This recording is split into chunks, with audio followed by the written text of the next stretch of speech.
My fellow Southern Cameroonians and people of the world who listen to our programs, this evening I want to examine with us the engine oil that operates the kind of government that the French carry out in Africa and in La République du Cameroon is used to operate and subjugate us into the suffering that we are in.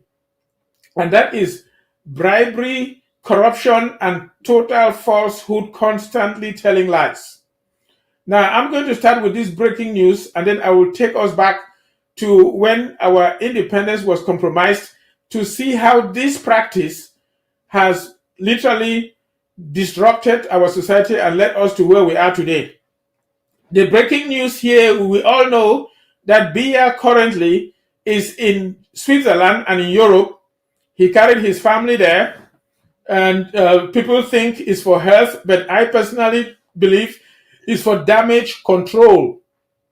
And the reason is because recently his daughter came out and urged Cameroonians and everybody never to vote for her father, because she said that her father is a wicked man who has caused a lot of suffering in Cameroon. And she mentioned in uttering these statements how she has suffered under the hands of his appointees and government leaders. And one of them is the current director of the civil cabinet, Mvondo Ayolo. She mentioned that this Mvondo Ayolo, who is from Biya's village, told her to commit suicide by overdosing on medications and disappear from existence. And this information was shocking to the Biya family as well as the entire nation and the world. So Biya had to exit and go to Europe for damage control. That's where he usually goes to solve his problems. He doesn't want to stay on the ground. So as he was going out, this Mvondo Ayolo, who is the director of the presidency, was kneeling down in front of Biya. I think we need to see that picture. As Biya was taking the flight from Yaoundé, you see this Mvondo Ayolo from Biya's village kneeling down on that carpet in front of Biya. The reason is because he has been outed. Biya's daughter stated that he asked her to commit suicide by overdosing on medications and disappear from the scene. This is the man right here. And so she knows that he is now at the mercy of Biya and anything can happen to him. So he basically was bowing down to honor Biya, as you saw there. Usually is the Prime Minister of Cameroon, like Diongute, as you see him behind there, doing that kind of thing, bowing down and bowing his head. But here you see this Mvondo Ayolo from Biya's village doing this. And why was he doing this? Because he knows that Biya's daughter has mentioned his name as one of the delegates and ministers who wanted her dead and advised her to commit suicide by overdosing. So this is what she said, and I'll read it here. Brenda Biya on a Telegram conversation makes shocking revelations to a friend, so she strongly trusts a certain Antoine of Swiss nationality residing in Geneva. I was approached, this is what she is saying, I was approached by a delegation from Cameroon on Friday, October 19th, sent to my uncle, by my uncle, the Secretary General, that is the one Ngongo, accompanied by the Cameroonian ambassador to Geneva, following my exit demanding not to vote for my father. They gave me a sum of 15,000 euros and a Mac Pro computer. So they were trying to bribe her with 15,000 euros and a Mac Pro computer to change her mind. They asked me to make another video and say that I don't know anything about politics and that I am a child, yet I am 27 years old and Cameroonians younger than me are already doing politics. They even asked me to support my father for the next election, which I refused. My message not to vote for Paul Biya is clear, and Cameroonians must understand the necessity of alternating to Cameroonians. I would not ask anyone to vote for Paul Biya, even if I am given anything. And you see them trying to bribe her, compromise this young girl, and gave her money. And they succeeded, because here in this video, in this picture, you see now how she changed her mind and said, Mon père est un grand homme, je trouve que c'est un excellent candidat. So she's now saying that my father is a great man and he's an excellent candidate. You see the work of bribery and corruption here.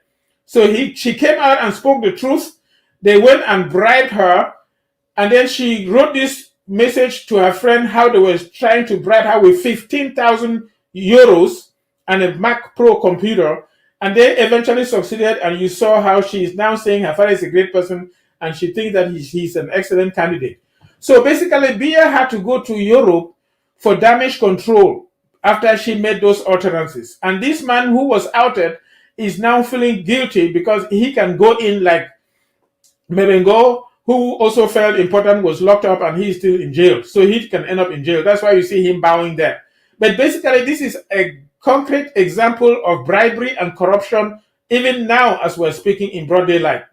This same person followed Biya to Europe, and then in one night in a hotel in Switzerland, he spent, we need to see that receipt, almost $25 million just for the hotel rents in Switzerland. This man kneeling down here, that's $25 million. You can see this is the receipt. You can see the amount of money that he spent. Total in Swiss francs, 34,607, and translated into franc CFA is over 24 million francs CFA in one night. Now, most Cameroonians need to think for a moment. The amount of money that they give you for a small bribe, like little envelopes, is not even amounting to this small money, this amount of money that he spent only in one night in a hotel for rents, to live in a hotel. I'm just giving this as an example how these people are squandering our resources, keeping us in abject poverty, and come back to bribe people with peanuts, literally nothing. They were giving his daughter 15,000 euros, and you see they're giving her 34,000 French francs, which is almost 33,000 euros. And basically, they were giving her half of this amount, which is almost 12 million, that they were trying to bribe her to change her mind. Now, I want to go back now and show how bribery and corruption is inherent in the form of governance of La République du Cameroon and the French. I will say some few things that I will not be able to expound on right now due to a lot of details. The founding father of the French was practicing bribery and corruption. And that has been ingrained in the psyche of the French. It is in them to practice bribery and corruption and to tell lies. That means they are telling you one thing by their mouth and doing something different. And you will see that in La République du Cameroon, and in fact, any person following the French, like in Francophone Africa, they do the same. And so if you go back now, you remember we were talking how Ahidjo, having signed an agreement with the French before they got their independence on January 1 of 1960, he signed just a week before that this 11-point agreement with the French, binding him to whatever the French president tells him to do. And they, in that agreement, stated that they control all the resources for La République du Cameroon, that they must only speak French, and that they must also, their education system must be controlled by the French. But Ahidjo, just about a year, 1 month after, in February, before our plebiscite in the United Nations Decolonization Committee, was promising us 18 different points, in which he said that they're going to respect our institutions. It's going to be a federation of two equal states. They will respect our political form of government. They will respect our form of education, the Anglo-Saxon one, and respect our certificates, which is in contradiction to what agreement he signed with the French. And immediately, our people fell for this, and Foncha won.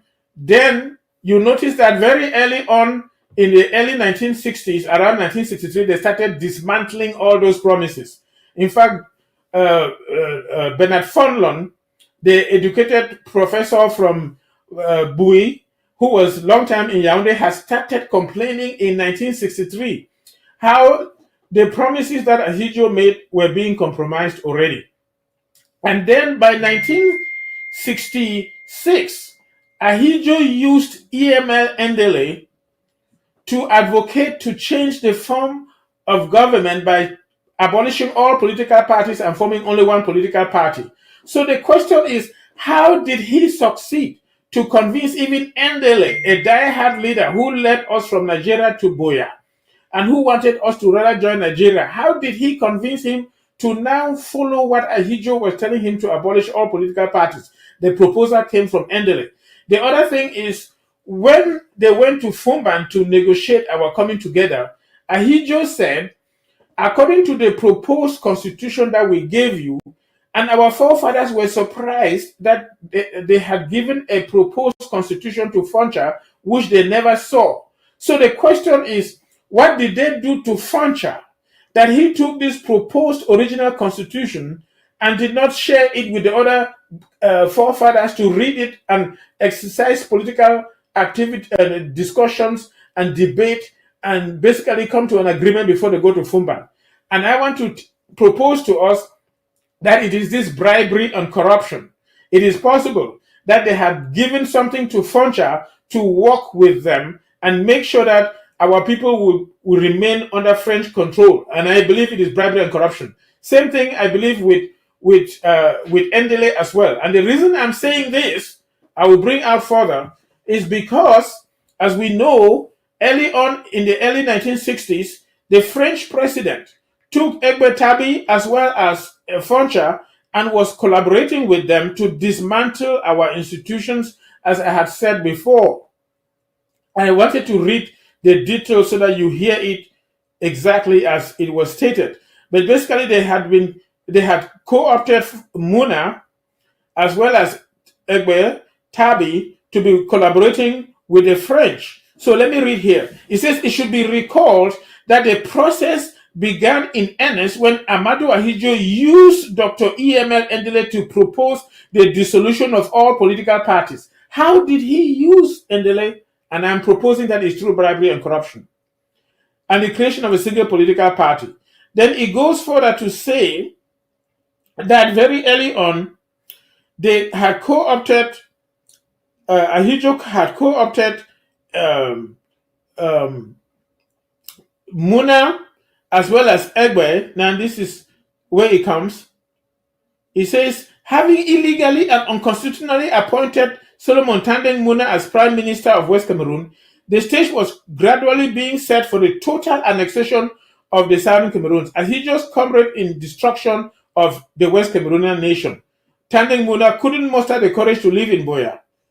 Anyway, so basically they're indicating here how they use Muna. How would they have succeeded to use Muna? And I am proposing, because I know for a fact that it was through bribery and corruption. So Muna was compromised with bribes. And you go further to realize that in 1972, when Ahidjo came back from France, in order to dismantle the structures and form the union, he summoned John Good Foncha that he had dismissed to inform him that he had decided to get rid of the federal structure. And so he says, as I mentioned earlier, the French and Amadou Ahidjo had worked on the psychology of the Southern Cameroonians. They were told that their lives would be better off if the president had total powers over them. Let our people know that the Federal Republic of Cameroon had two different houses. Ahidjo and Muna insisted that it was necessary to do this. Therefore, in the beginning of 1972, Amadou Ahidjo had traveled to France. He surely went to update the French president at Élysée how much progress he had made dismantling our infrastructures. He returned to Yaoundé on May 5th, 1972. He immediately summoned his former vice president, John Good Foncha, with whom you saw in that picture, to inform him that he had made up his mind to get rid of the federation and dissolve it. John Good Foncha argued and rejected the idea, reminding Ahidjo that any dissolution of the federation was against what they had agreed in Fumban, which was enshrined in the federal constitution. It stated in section 47 that any proposal for revision of the present constitution which impairs the unity and integrity of the federation shall be inadmissible. He further told Ahidjo that he was going to meet with his people for them to collectively oppose this. Ahidjo looked at him and laughed, crossed his legs, and asked which people was he talking about. In order to end the discussion, Ahidjo reminded Foncha that he is done with him and he should leave his office now. Leaving Ahidjo's office with anger, Jungkook Foncha invited his brothers, as he thought, to meet and take a common stand on how to stop Ahidjo from dissolving the federation. In the course of their meeting, he discovered that Ahidjo had touched and oiled the mouths, the lips of almost everyone. And so Foncha found himself alone and so could not mount any opposition in rejecting Ahidjo's peaceful revolution. So he discovered that Ahidjo had bribed the other Anglophones. He had bribed Foncha, bribed all the others. So now when Foncha was talking to them, they were looking at him and laughing because they already had their envelopes in the pocket. And so I believe that they had also compromised Foncha not to share the proposed constitution with his brothers to debate, and that through bribery and corruption. I personally believe that they had compromised Endele when they used him to dissolve the political parties and form only one through bribery and corruption. Then they compromised Muna and Egbetabi and used them to dismantle the infrastructures of the former British Southern Cameroon progressively. I'm bringing this out because people think that bribery and corruption is only Biya doing that. Ahidjo had been doing it. Remember that the government of La République du Cameroun is controlled by the French. The French are the thinkers, the head, and the hand, and the active force, the momentum of everything that the La République government is doing. They did it using Ahidjo, and they're doing it using Paul Biya right now. And they are hoping to do the same after the so-called elections that are coming. And so they used Ahidjo to bribe our forefathers to compromise our true independence. Like I gave you the example of how Foncha discovered that the people that he looked up to had been compromised. They had oiled their mouths. That is indirectly saying that they had given them soya, they had given them meat, they had given them money. What they used to bribe people, they had given them. So the people instead laughed. They didn't collaborate with Foncha, and our independence was compromised. Biya wanted to remind Ahidjo about his promises in the United Nations Decolonization Committee, where he promised to keep us as a federation of two equal states. But now they have been bribed. Now, coming forward, you also realize that changes were made in La République Constitution with time progressively to undermine the Muna that they had bribed and was working with for years, to the point where he cumulatively occupied three main positions: the Prime Minister of West Cameroon before it was dissolved, the Vice President of the Federation, and as well as eventually Speaker of the National Assembly, even at one point, occupying those three posts, and was hoping that he would become the next president if something happened to the president. But they deceived him, tricked him, and then used him as campaign manager for the federation for the so-called referendum in 1972, and then manipulated and introduced the position of prime minister and progressively changed the constitution so that the prime minister is the person to take over and not the Speaker of the National Assembly. And then eventually they deceived Ahidjo that he was sick and removed him from office, and then pushed Biya there to finish his term, and then he has been there till now. And that is how La République du Cameroun works, through bribery and corruption. And Biya has just exemplified and magnified it. I brought that example of his daughter being bribed to change her thoughts, just as a modern fresh news that just happened within the past few weeks. But this is something that they have been doing constantly, deceiving our people, bribing those people that are of importance, that can make major decisions that our people look up to, like the chiefs, like the religious leaders, and all other important individuals in politics in positions of authority that we thought would defend our cause and help the young people find jobs and live and enjoy life in their own country. They compromise them through bribery and corruption to accomplish the goal of literally siphoning away the resources of the land. And so you can see it accelerated today, where they give chiefs a salary, and it's the DO who comes and gives it to them every month. They give first-class chiefs 250,000 francs a month. They give second-class chiefs 200,000 francs a month. They give third-class chiefs 150,000 francs a month. They give the bishops and the religious leaders about 3 million, give them a car, compromising their conscience so they will not even speak the truth, even when they read the Bible and pretend to be preaching about the truth and about God. They've all been compromised. Then they co-opted the chiefs in an association of traditional rulers, and that's where they exchange envelopes. In every activity, they are taking bribes and using that to compromise the conscience of the people. You know it on a daily basis in Cameroon. The troops or the military you see on the road, they stop you pretending to be looking for your papers, but as soon as you slip money into their hands, they let you go. So you don't even need to get papers. You just need to be ready to bribe them. And even if you have your papers, they don't care. They just wanted the money, the bribe from you. In offices, bribes are taken constantly. At one time, somebody reported to Biya that some ministers were taking bribes. He did not only say, where is the proof? But he even called the ministers that they should come and share with him the bribery that they had collected. It is inherent in them. That is the way they operate that country. You know from experience, if you go to any office to get serviced for something that you are due, they would not service you until you give them money or give them a gift like a drink or something in exchange. People are even going to the extent of giving large pieces of land in exchange for some kind of favor. I remember when I was studying in Germany, there was the proprietor of a school in Ketunjia who came, and then he decided to go and shop for a very, very costly clothes, blankets, and things like that. And I asked him, why are you carrying all these heavy things? He said he's buying them for the governor. He came to Europe to shop for the governor, to go and give the governor, so that the governor will allow him operate his school and do his things, whenever he comes for that. And so you find many people giving bribes in different dimensions. It is the way that they work and do their things. And then during campaigns, like we have these so-called campaigns that are now, they come and bribe young people with bread and sardine. Can you imagine?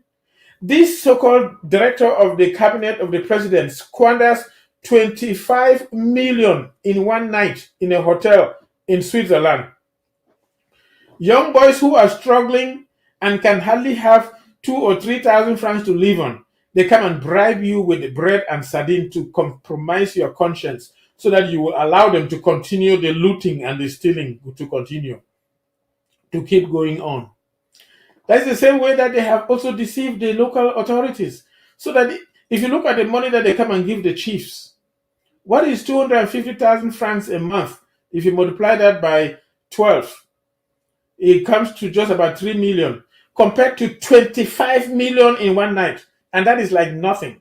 This same person in his home, they had some workers had stolen about 300 million, and they came to get them for stealing money that he had hidden in the house, to 300 million. The guy had been ambassador in France and other places. He has a lot of properties and buildings and money stashed away. This is just a small person in Biya's cabinet. I call them Ali Baba and his 40 thieves. This is just one of the small thieves, squandering 25 million in one night in a hotel in Switzerland.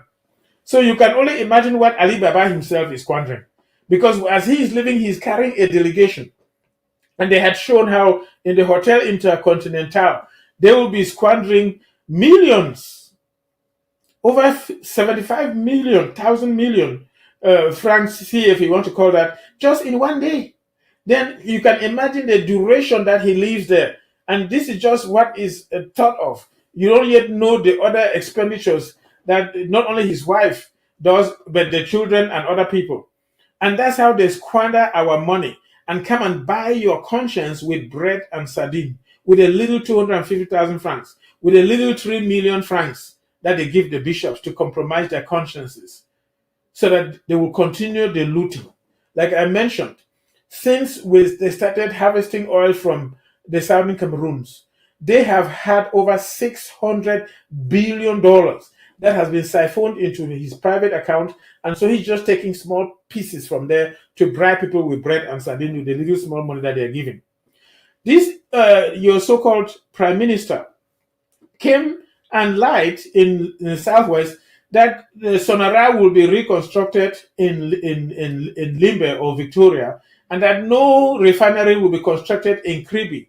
And just about a week after, they went and put the foundation stones of the refinery in Kribi, just a week after.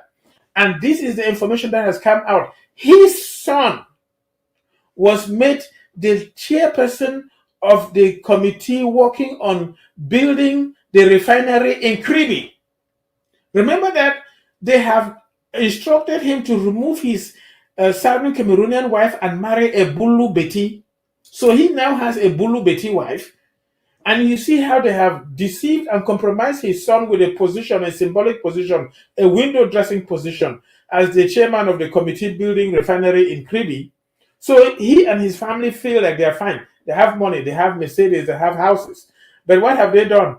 They have literally co-opted somebody who pretends to be an Anglophone, pretending to represent us, just like the others in Europe take an African, make them to look like they are one of us, but they are serving their interests. They have co-opted all the English-speaking people that pretend to be from us in their government to rather be serving them and not us. And so his son is the chairman of the refinery project being constructed in Kribi, and he was lying. So you can see how they live in constant falsehood, telling lies in broad daylight. One of them went to Lubialem, this Paul Tassom, and under the rain, on a muddy road with umbrella over his body, was saying that all the roads, mark the words, all the roads in Lubialem will be tarred and the schools reconstructed for schools to go on. Can you imagine? For over 43 years, that Biya promised to personally supervise the construction of the ring road. And you don't have any serious road going from Bamenda to Womb. Not to mention the small thing that they are doing and trying to tar the road there belatedly, which the French foreign minister had come long time ago when this revolution started and promised that they will give 49 billion francs to help reconstruct the northwest and southwest. And that is some of that money that they are using to construct the little road at Donga Manton, because the people there have always been marching for La République du Cameroon during major events. So they go and are tarring that small stretch there. But the ring road that starts from Bamenda and goes as a ring all across the divisions of the northwest region, as they call them, or the northern zone, as we call it. No, it's not been done for over 43 years. And then suddenly, according to Paul Tasson, they will construct all the roads in Lubialem. You know, the people from Bangwa, they say they have 99.9% intelligence. You can imagine that is the 99.9% intelligence that he is demonstrating, that they will tar all the roads before elections. You cannot even imagine. Some people used to come with helicopters during election times and pretend, put engine and start digging some little grass from the side of the road that they were going to construct a road. Immediately after the elections, the caterpillars disappeared. This time, Paul Tassom did not even have a caterpillar. He was just standing on the mud in the rain with umbrella over his head, pronouncing lies from his mouth that all the roads in Lubialem will be tarred. How disgraceful that is. Indeed. So if you want to follow those people, you will follow them to your grave. All the words coming out of their mouths are falsehoods. Every information you get from CRTV or government channel is falsehood. It's designed to twist things to allow them to continually loot and basically carry away our resources to Europe and squander it over there and keep our people in abject poverty and suffering. Just look around, you see the roads. See how they have been abandoned. The roads are destroyed. Even trash, dirt is in heaps all over the place, flies, and nobody cares. Look at the hospitals. When you go there, you don't get any serious attention. So if they abandon you and carry the money that would have done these things rather to Europe and squander it there, why do you believe that by voting for them you have a better future? Don't even waste your time trying to vote for them. You only give them a license to loot and steal. But I'm not worried too much about that because, they will be swept out into the dustbin of history and they cannot bribe the angel of death. When the angel of death will visit them, they must disappear from the scene. We don't know who was in our land 3,000 years ago, 500 years ago, even 1,100 years ago. And we don't know who will be in our land 300 years from today, 1,000 years from today, and 3,000 years from today. So these people that you are seeing doing this mischief that I'm talking about, don't worry about them. They will be swept out into the dustbin of history. And when the angel of death visits them, they don't have enough money to bribe the angel of death. They too must go like Nebuchadnezzar went, like the Caesars went, like the Pharaohs went, like Mobutu went, like Eyadema went, like Omabonga went. I can keep naming them. Like Ahiju went. They too will be swept out into the dustbin of history. I just mentioned Ahiju, how the French used him to bribe our founding fathers to compromise our independence.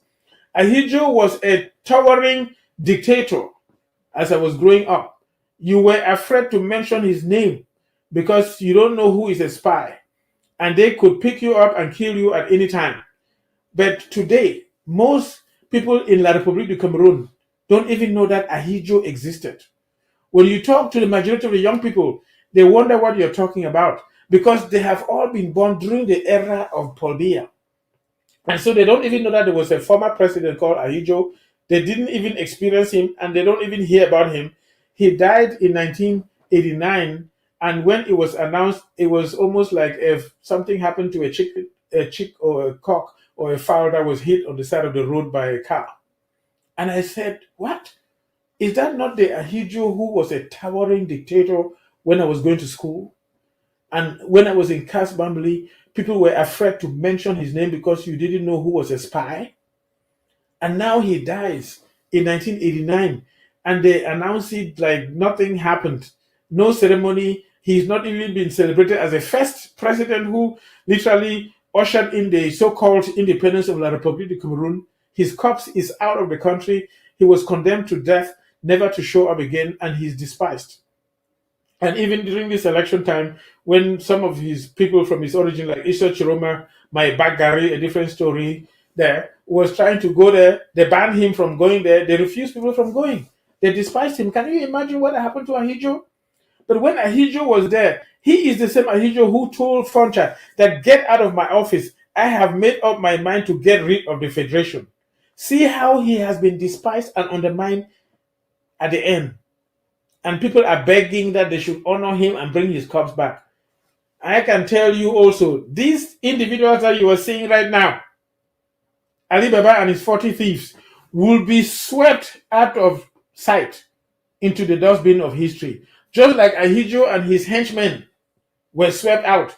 All the Sadu Daudus and all the other people are out. The only few remaining ones are Belobuba Maigari and Issa Chiroma Maigari. Mark that word, my back Gary. People who come from the English speaking side know what my back, my Munkota back of Gary means. So those people are only fighting for their own back of Gary from the looting team.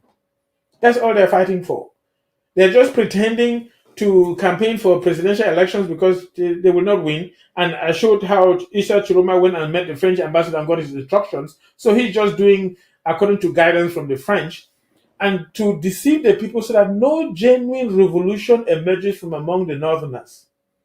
And they will deceive them, and later on they will pretend that they are joining the winning coalition and then get their own bag of Gary to be eating at home. So that's what is going on in that country. It's full of corruption and perpetual falsehood and lies. And this was embedded into them, was put into them by the French. It is the way that the French deal. Some of them call it a business expense. When they go bribing all around the world to perpetuate business, they call those bribes a business expense. But bribery and corruption does a number on the people. It reduces them to what you see our people reduced to: bad roads, bad infrastructure, suffering, constant, hardship of life, to the point where you can never trust people occupying positions because you don't know whether they are truly qualified. A doctor in an office, did he truly pass his exams? Did he qualify to enter the medical school? Did he pass the test, or they bribed their way into where they are today? They bribed their way in classrooms. They talked about sexually transmitted marks. Maybe they never even studied and they just got points that they never deserved and pretended that they are doctors. Such a doctor operating on you will kill you. And in many other different sectors. So if you have incompetent people who bribed their way into positions, how do you expect them to serve you well? That is why when you see these deals who studied sociology and what they call philosophy in high school and went into ENAM and were indoctrinated to serve French interests, come out and they make them supervise major technological engineering projects like building a dam that generates electricity. The whole thing fails. That's why they were going to do the so-called dam of Menvele or whatever they call them to produce about 450 mega hectares of electricity. But after they finished and squandered all the money and didn't finish the project, it cannot produce up to 80. That's why they gathered a lot of money and squandered it in the Kribi deep sea port. And today they are still working at it, still working and squandering the money. They gather money to construct the road from Douala to Yaoundé, and the road is hardly finished, the money is done. And the World Bank says other countries spend less than 1/3 of that money and finish the project. They spend less than what Cameroon has already taken for the project and complete the project, while Cameroon is not able to complete the project and has squandered 3 times the amount that equivalent countries do. So it's through this bribery and corruption. Each time you want to do anything, they want you to give a bribe. And even after they have taken the money to do a project, they steal it. In fact, they steal to the point where they turn and steal from themselves. Can you imagine? You steal to the point where you turn and steal what is yours. When they fix those infrastructures, is it not going to make life easier for themselves and their children and their people? But they steal it and then suffer through the hard roads and then struggle to come abroad for healthcare as they think that is better. I can speak as a doctor because I take care of the people, so I know what's going on. It's unfortunate. But if you take good care of the country and there is no bribery and corruption, you build the country very well. You can die in dignity in your home village in a good hospital where you're respected and the people treat you with honor and dignity and praise you when you take your last breath because you've done a wonderful job. But these people, they never can get it because their minds are twisted. Their minds are twisted in their secret societies. You don't need to find out what goes on in those secret societies. You can judge them by their fruits, by their actions, by the things that they have produced, what is going on in those secret societies. They go there and molest themselves sexually, homosexually, and drink, and then do all kinds of nasty things you don't need to know, just to be indoctrinated to come out and embezzle and steal and tell lies and do what you see. So we don't even worry about their so-called secret societies. They don't have any more secret. They are trained to do harm to our people. I think I will stop here today. I just wanted to demonstrate how bribery and corruption was carried on from the very beginning, and our founding fathers were compromised at different levels, and it is accelerated, it's inherent in the country till today, even to the point where Brenda Biya makes an utterance and they go to bribe her to change her mind. And the president has to leave the country and squander money for damage control because his daughter has tarnished his image. That's why he's abroad. He may not even want to come back. But when the right time comes, Ali Baba and the 40 Thieves will be swept out of history. Thank you very much.